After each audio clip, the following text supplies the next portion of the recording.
Hi, hello. I'm here responding to the Canadian comic guys. What do you call it? Claim, whatever. Challenge. The comic challenge.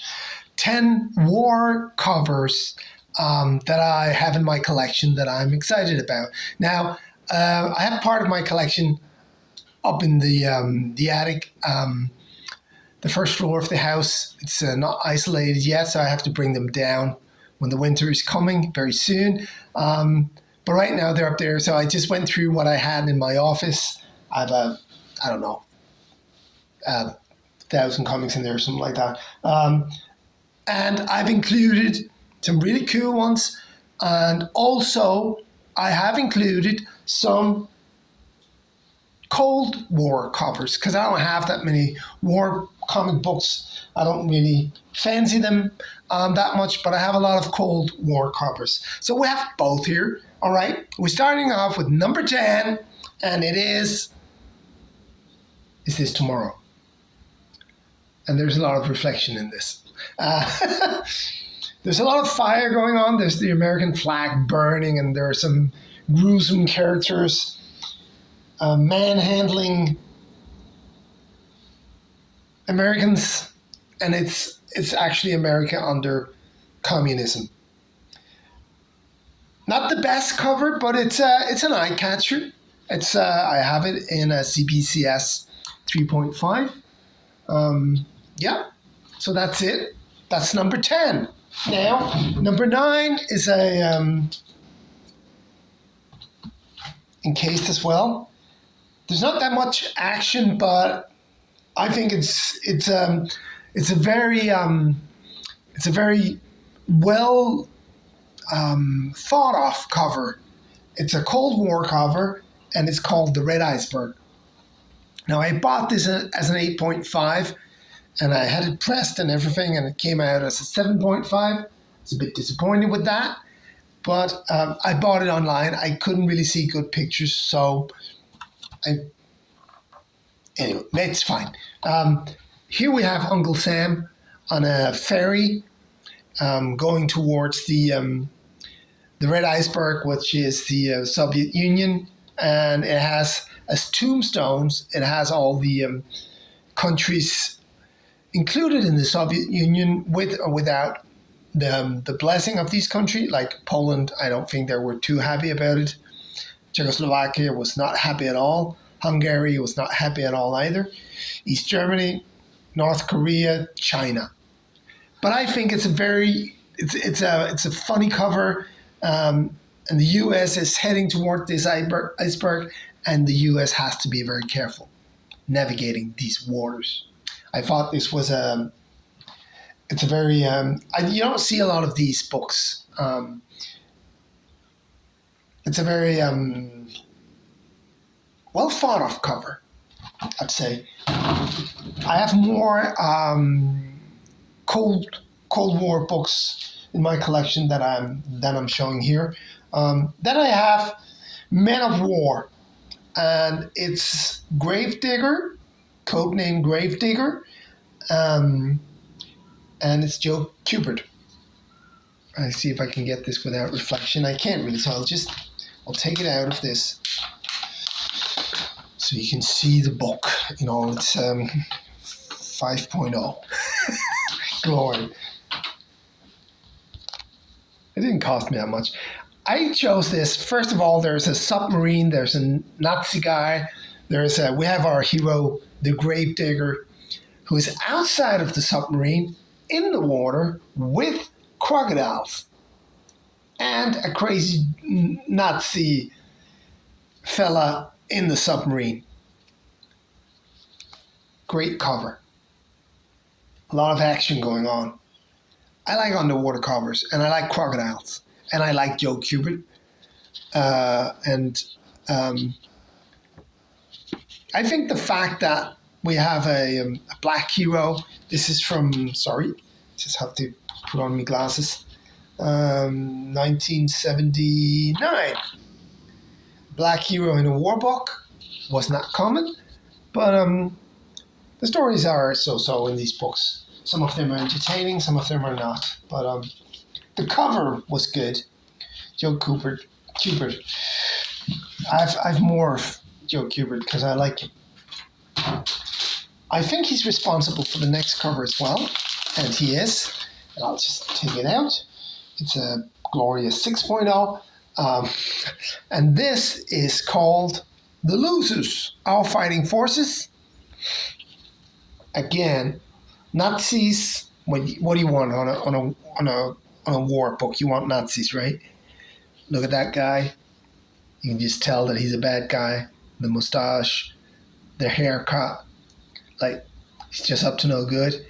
And we have this like hippie American fella, all tortured and beaten, and look at his jeans are ripped, and our heroes are closing in, but it's a trap.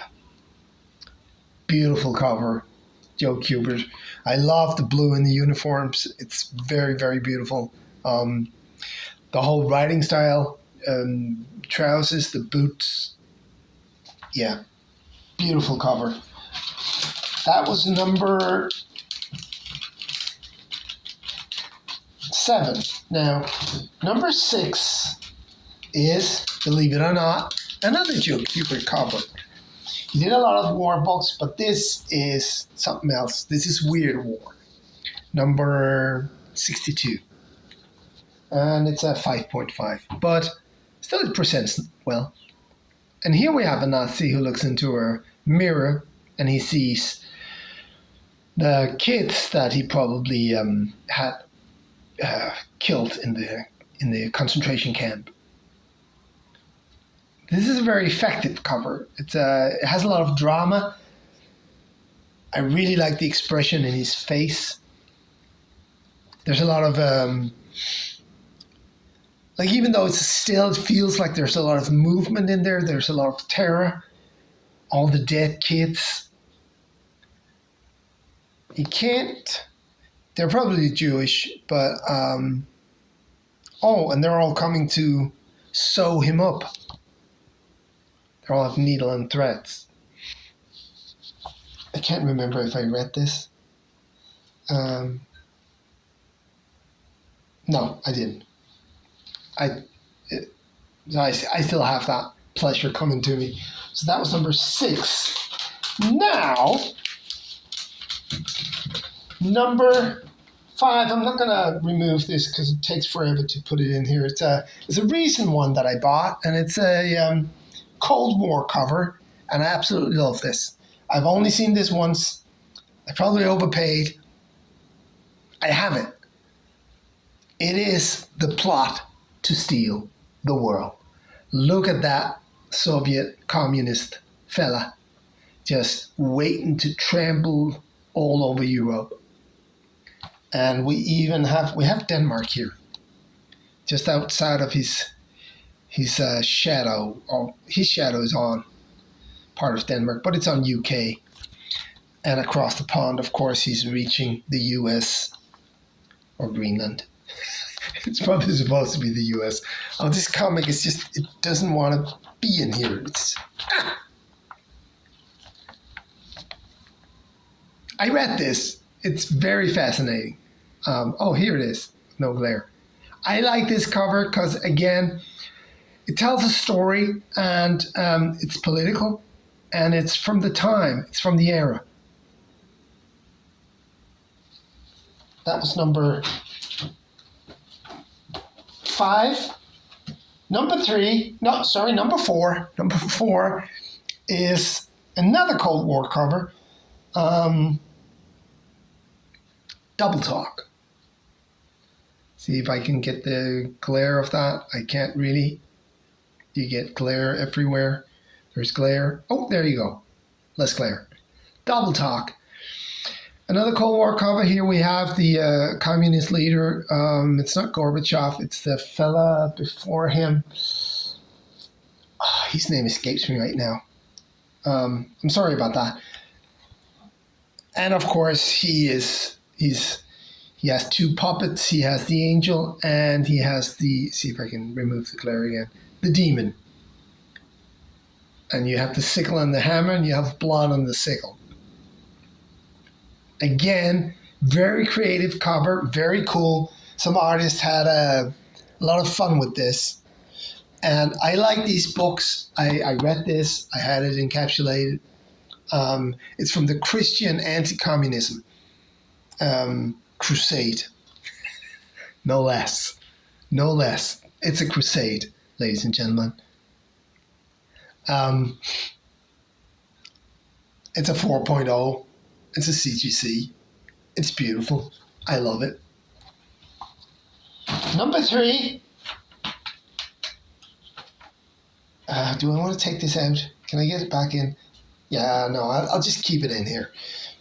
This is a very... Dan Barry did a few of these... the artist Dan Barry did a few of these Cold War covers, and I think this is his best. This is Inflation is Your Fight. Look at the flames painting the sky red, the black background, the soldier alone. Very, very effective cover. Very beautiful. And this is about war, and this is about inflation as well, of course. Inflation follows war, or war follows inflation. Look at the details in his belt. Yeah, this is just... See if I can... less flare. No flare. Anyway, I had it before. I can't do it. You've seen the cover. It's number 3. Now, number 2, it's another Joe Kubert cover. It's a beautiful 7.5 this time, and I think this is one of Joe Kubert's best covers. It's Sergeant Rock, of course. It's Home for Christmas. It's number 350. Oh, yeah. Look at that. The snowman, he's hiding behind the snowman. The Americans think that a snowman will stop us. Smash it down. Sorry about the German accent. Beautiful, beautiful cover. Very, very, again, what Joe Kubert did so well, or does so well, is create a story on the cover that not necessarily, it doesn't matter if it's in here, but it tells a story.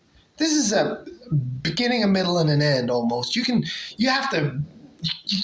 figure out the beginning, then you have the middle, and you can figure out the end as well. Look at the boots not strapped because he's such a badass.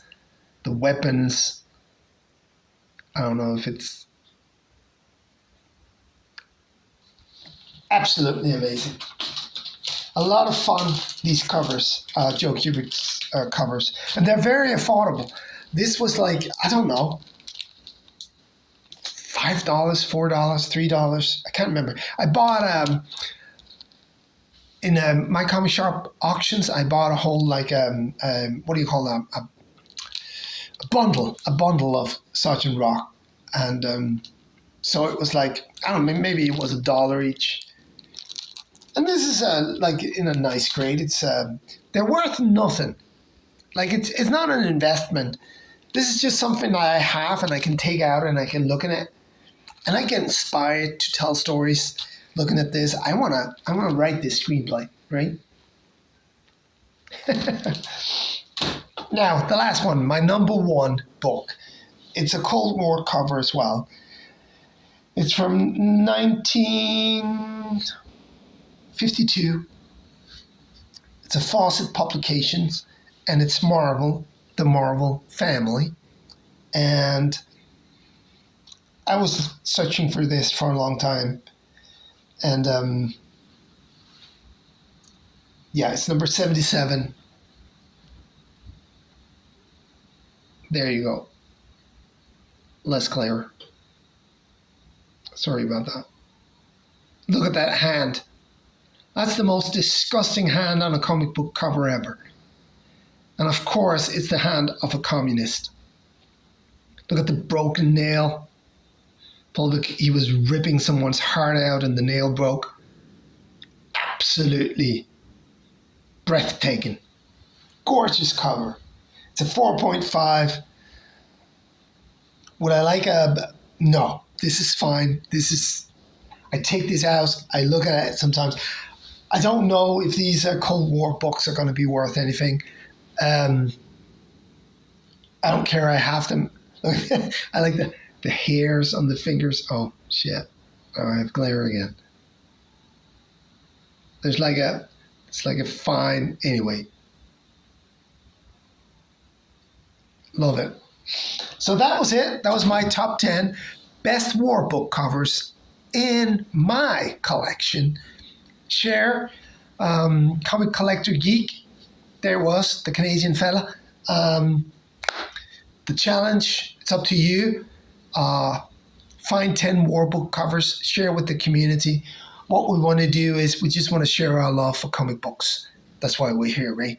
Cheers. Have a nice day, guys. Bye.